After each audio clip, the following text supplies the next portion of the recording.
Welcome back. I'm Kim Bailey. She's Fuliana Osborne and this is Inside Exec. We're continuing our discussion with Beck Cofrancesco, and today we're moving on to hearing about what it is like to work with a freelancer. And Beck's going to talk about her 7 steps that organisations should take into consideration when they are working with freelancers. So let's start up the conversation again. I think the offshoot as well, and we don't have to cover it in this particular session, is what am I known for? What is my purpose on LinkedIn? What I'm trying to do? But then where I want to go. Yes. And so if you're saying, okay, so I'm a teacher, for example, and then I do want to grow my career, that's one thing. Yeah. But then I'm known as a teacher, I've been boxed as a teacher, I love being a teacher, I'm a great teacher, but I now want to be a painter. How do I now transition for people to see I've got other talents or I'm heading in a different direction?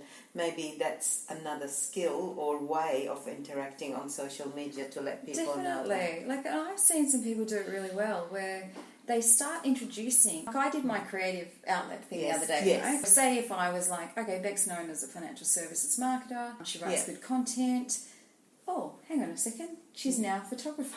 Yes, right? yes. Like, what's going on? Because I introduced that I put up a really good image. Yes. Like, so I selected, that was my favourite, one of my favourite images from the trip.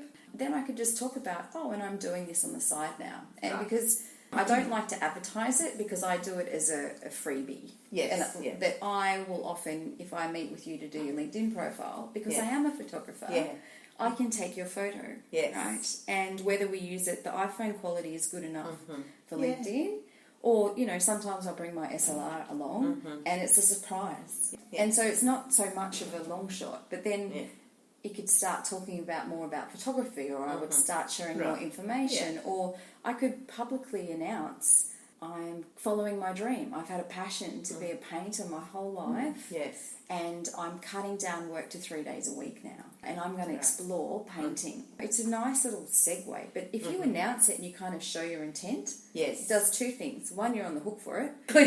Publicly declared that that's the direction you want to go into. But then it gives you a permission almost to start sharing more of that. And you know what? People love supporting people following their dream. It's interesting because I'm thinking as you're talking about it that what has happened to me is that I've gone into the passion and not talked about what I've done previously. Yeah. But whilst I've been in the passion field, I have seen opportunity for people to benefit from my past experience, and so now I have a niche product that looks after these people in the passion area with stuff that I have a really strong, a long track record with that they've never had before. And so there's that as well, is to go into it and don't look back. But remember where you came from in case you need to bring it forward. Yeah, that's true. Because all your life experiences lead up to who you are today. So I don't think there's a full cutting of the ties, because it comes up in conversations like this that we're just kind of moving in lots of directions. We're all drawing on things that we've experienced or things that we know, and whether it be from this job or a job 20 years ago or 10 years ago. I wanted to just broaden it out and to think a bit more theoretically about the future. So we've got a community that has some businesses still, and so we're talking, to my mind, we're talking 10 years, but I know people balk at that, so let's say 20, 25 years. There is a lot less human beings in the workforce, shall we say. But there is still the opportunity for us to interact through these kind of media. Do you see that LinkedIn will be the hub for human interaction for business purposes, or will there be something else that comes along? My question is based on is that we saw the rise of Facebook, and then we saw some branching out of a whole lot of other things, LinkedIn being one of them, and Instagram and Pinterest. And so do you see with LinkedIn that there's opportunity for it to branch out into other specialties? Definitely. I think it's the best that we have right now. In today's connected world, right, we've never been more connected, but we've also never been more lonely. The human contact and the humanness of actually meeting up with someone and picking up the phone or having a conversation, I don't think that will ever kind of die. And I think LinkedIn doesn't really give you that. It gives you an in. And this is the other thing to remember, all these social profiles. The main intent is to start a conversation there and move it offline as quick as you can. Because whether that be, get them onto your email list or subscribing to your podcast or, having a face-to-face chat or having a phone call, that's where you win business. And that's where you connect with people, and it means that you're not on the whim of an algorithm. So social media is all based on algorithm, when, it might have started where it was kind of Facebook free. Doesn't belong to the people? No. Don't listen. Sorry. But, you're at the whim of what they decide, right? Absolutely. And I've seen businesses really struggle and their sales go down because Facebook implemented a change, and all of a sudden they're like, what do you mean I have to pay? That's the point. They got you all in. Like, they hooked you all in. It's like the free apps that are free. And then, hey, guess what? Now that you're used to it and you can't do without it, upgrade. And now it's a monthly sub fee. Like Office 365. Office. Anyone listening with Office 365 on a Mac, we need to do something about it. It does my head in, the amount of updates. If I could turn back time and not sign up to the sub-service and just do what I used to always do, just get a disc or, whatever, install my own software at home, I would. And it's only the Mac. To be fair, I also have a PC laptop. No problems whatsoever. It's actually quite great. But when I work from home, I like working on my Mac because it's a nice big screen. I work on, PDFs and documents. It doesn't work for Mac. And it drives me nuts. Like, I turn it off. And I then sit there scrunched over my laptop because I just can't deal with it. I think the key is to use technology to serve you and not the other way around. Let's get her to say that again. Tell me again. Use technology to serve you and then try and learn. Continuously learn. That's good. Now I've got a soundbite. I'm just going to repeat that 100 times. She will too. Technology is an issue. No, I've come a long way and I'm still going. You have. So it's good.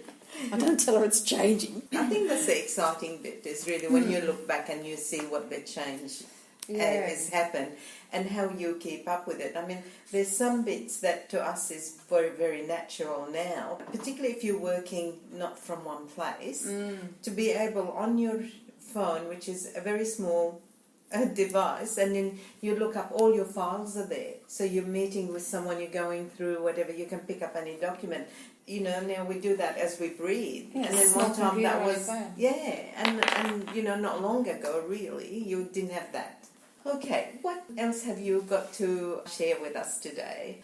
I thought, because I am a freelancer, or considered a freelancer, that there's probably a bunch of businesses out there who would like to have access to talent on demand. Yes. But don't really know how to work with a freelancer or how it works. Yes. Or have had an experience with a freelancer that hasn't worked. And that's usually because either expectations were misaligned or things weren't agreed up front. So I thought that it might be useful to share my 7 tips, I think 7, to kind of run you through how to get the most out of your freelancer, or how would you work. Do you think that's something? Yeah, definitely. That would be of great interest to our listeners and to me. Excellent. So the first thing is knowing what you want. I'm amazed at the amount of people that will go, oh, can you talk to me about marketing? But they actually don't know what they want yet. Or they don't know what marketing is. They don't know what they want. And that can be okay, because most people, what you do is you get charged for what they call a discovery session, or I call mine a think tank, but in most financial services worlds or corporate worlds, it's kind of like a bit of a discovery session where you pull out the brief, work out what's in your head, and what do you need to kind of start the brief in process. And then obviously the second bit is actually putting together a brief. So it has everything clearly listed out. What do you need to do? When do you need to do it by? What's your budget? What are the KPIs? Understanding how you're going to measure if it works. And that way, that's a good starting point, that if you've got a really strong brief, you can then get a few quotes to compare So everybody is quoting For the from the same thing. Yeah. So it's like you would get a response for a proposal in a big tender or something like that. Yeah. The briefing is just a smaller part because it could be a small job. You could just say, I need someone to write 2 blogs for me. Right. And expect to fill in a brief about what you want to be in the blog, what messages or provide information. Same kind of thing. It's that whole slowing down to speed up, that the more details that you put in up front, the better. Measure twice, cut once. Yeah, pretty much. Because what happens is when people aren't clear on the brief or don't lock it down, what happens is there's change in scope. And what happens when there's change in scope? It's rework. Yeah. And that costs you money. So most people will have an agreement where there's a fine line between a small change in scope that most people will accommodate, where you're like, that's a better angle, that's a better idea. Yeah. We'll just run with that. But if it's a significant about face, businesses should expect to pay the freelancer for their time to getting to that point. Yeah. So I think that's sometimes a disconnect as well, because they haven't locked down a scope or an agreement, and then it's a shock if they get billed for work that they thought was included. But sitting together and doing the brief, I think it's really important, because in my mind, I'm using a word or a concept or something that to me it means one thing, but to the recipient it's something else. So that clarity is important. Otherwise we're going in different directions. Totally. I said marketing, yes, marketing is this big. Which part? Yeah. And so, something that I do is I would usually sit with you as well, go through the brief. There's 2 people in this world, the people who love filling out a brief and the people who are like, I would rather stab myself in the eye, and that's why I haven't done it. Those people, it's more of a phone conversation. Where I go, okay, tell me about this. Tell me about how this works. What do you want? And when you say this, do you mean this or do you mean that? There are some people where you need to kind of extract the brief from their heads, and other people are more kind of just the way they think is straight, organised, here you go, this is what I need. But it's really important to keep clarifying what are those things. Yeah. The other thing is around making sure you understand what different freelancers do, because you might be hiring someone that has a different skill set to do what you need them to do. I think that's kind of an important one. And I've got a little booklet that I'm happy to share with your readers if you like, where I've kind of outlined this step, because it's a common kind of question that I get. How do we work with freelancers? The gig economy is huge. What does it do? So I'm happy to share that if you want. I can send you a link, or they can sign up. So understanding and hiring the right people to do what you need, because you could hire someone to build your website, but they don't write your copy. So then you would still need to hire a copywriter or a content creator to write your copy. Or you might have a user experience person if you've got a really big website where you want to map the whole customer journey. And they're all different skill sets. So it's kind of like a doctor. You don't go to your GP to, I don't know, open heart surgery. Specialists. And, marketing's no different. The 4th one is around having a contract and terms and conditions in place, and one that's fair to both parties and kind of respecting the quote. What I've seen is, which is hard on a freelancer, is when companies have like 60, 90-day payment terms for freelancers, that's just near impossible to manage. And when there's no flex, you'll find either your freelancer will be resenting you because they'll be stressed because their cash flow is zero. So you probably won't get the best results either. So I just think wherever you can, try and pay either smaller jobs also get paid up front. So usually people will kind of cap the upfront payment. So you go, that job's $700, that might be my limit. So if it's $700 and below, expect to pay up front. If it's over that, expect to pay in installments. So that way everyone has skin in the game, whereas we'll do initiation halfway on final. So that's kind of just understanding the way and why that's set up, because I think freelancers working this way is great, allows them flexibility, but it also comes with their own kind of money stresses in managing cash flow and things like that. And most people don't like to have those conversations. No, they're awful. So if they're fixed up front, exactly. They have to worry about them again. Then they just happen. But having to say, about my bill, or for both parties, it's uncomfortable. It's uncomfortable. It's just kind of awkward. And it's unnecessary. So, if yeah, you've Yes, got you to set do it right. set Yeah, it up the right set way. it up the right And way. I think for those that are considering going this way, you have to be really honest about what your budget is personally that you need, so that you know that you can manage that cash flow, and that you don't constrain yourself in the conversation about the payments, that these are my payment terms. Yes. If you want me and you want all the skills that you've recognised in me, this is how you have to pay me. Yeah. And make sure that you are talking to the person who makes does the decision. makes the decision or makes the payments. Now, there's two different people sometimes. Yes, so that true. the person making the decision might say to you, yes, all of that's good, I really agree to it. And yes, our process is that I'll raise the purchase order and then I send it through to accounts. They have no idea what happens in accounts. When they get to accounts, it says, oh, you've missed the pay run for this week, or the payment run, or it's going to be another 3 weeks before the money goes out. No, we don't do anything. No, we don't pay late fees. And where are you? Because you feel like you're just the individual. So it's a really important part of you having that framework and structure in place, so that you have that conversation and you put it to one side, and then you can focus on the things that you're good at. So important. It's really important. The other thing with that is to also really outlining expectations of availability. So I'm not available 24/7. Anytime you feel like I'm going to answer the phone and fix it up. And agreeing what's a reasonable time frame, and knowing that some freelancers do it because they're working around kids or working around another job, or they might have a part-time job and freelancing around it. It's not uncommon for freelancers to be working at 6 a.m. before work or whatever, and then or working from 7 till midnight. So I think it's just making sure that you both agree, as long as you hit deadlines, when you get them done isn't important. You have to remember that a freelancer isn't a 9 to 5. It's not the same control as a full-time employee, and the good thing is it's really measured on output. Yes. So you're paying for the output, so it shouldn't matter when that gets done.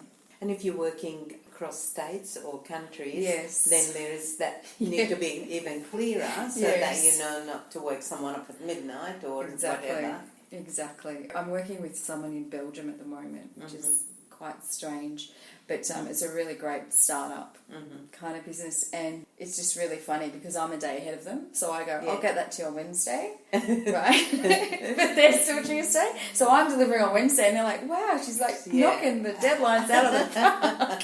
You're using that correctly, right? Yes. It's quite funny.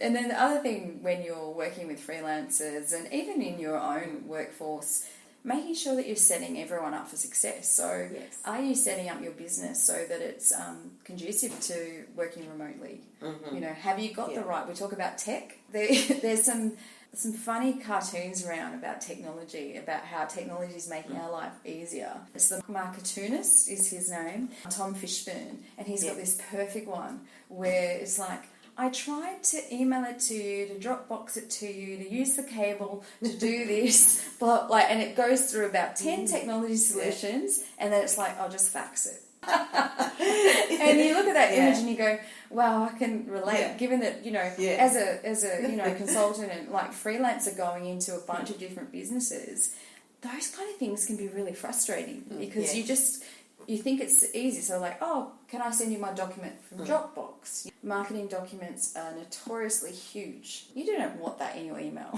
Yes. Right? Dropbox, great solution. Or Google Drive. Our servers block it. Can we do this? So then you go through five different email transfer services until one gets through the firewall, because they're not even clear on their side. Yeah. I'm a big fan of Slack. Slack is good, but I've got a better one. It's called FreeCamp. Have you heard Trello is the project management one, and Slack is the conversation? They had a love child, and it's FreeCamp. See, I can't keep up.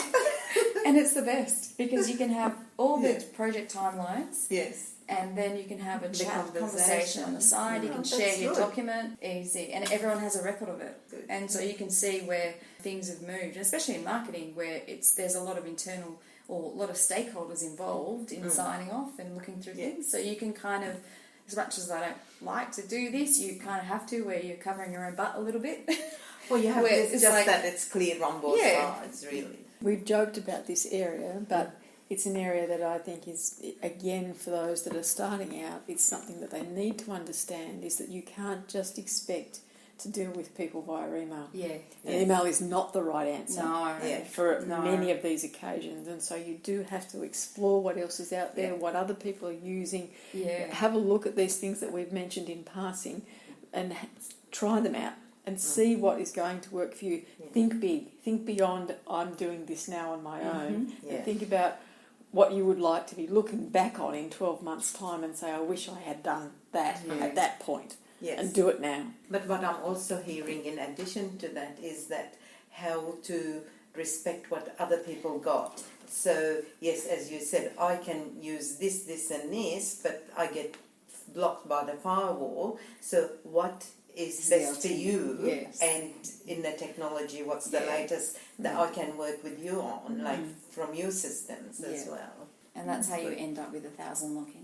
Yeah, that's when you test your brains. You test your brain, but it's exactly that. It's just you both have to give a little, I think. Okay, we're only 4 steps into our discussion about working with freelancers, but we're going to take a break now so that you're not bombarded with too much information all at once. So join us again for part 3 of our discussion with Beck Cofrancesco. But for now, I'm Kim Bailey, she's Fuliana Osborne, and this is Inside Exec.